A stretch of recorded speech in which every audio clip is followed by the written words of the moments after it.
उत्पत्ति अध्याय 8 कुल पद 22। और परमेश्वर ने नूह की और जितने बनेले पशु और घरेलू पशु उसके संग जहाज में थे उन सभी की सुधि ली।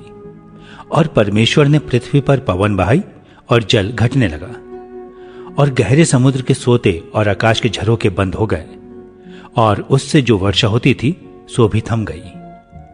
और 150 दिन के पश्चात जल पृथ्वी पर से घटने लगा।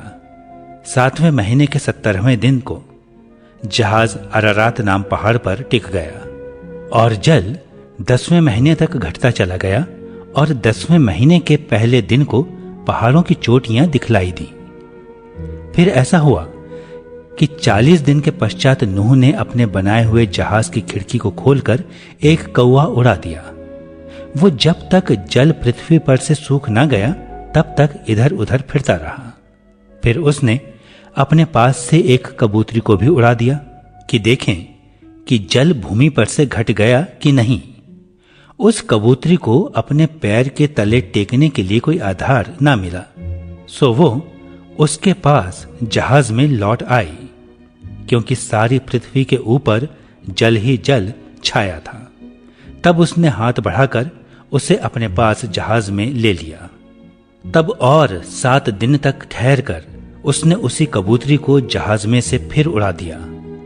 और कबूतरी सांझ के समय उसके पास आ गई तो क्या देखा कि उसकी चोंच में जलपाई का एक नया पत्ता है।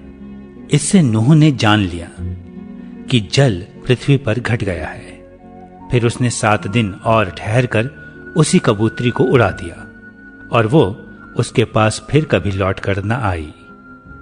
फिर ऐसा हुआ कि 601 वर्ष के पहले महीने के पहले दिन जल पृथ्वी पर से सूख गया। तब नूह ने जहाज की छत खोलकर क्या देखा कि धरती सूख गई है। और दूसरे महीने के 27वें दिन को पृथ्वी पूरी रीति से सूख गई। तब परमेश्वर ने नूह से कहा, तू अपने पुत्रों, पत्नी और बहुओं समेत जहाज में से निकला।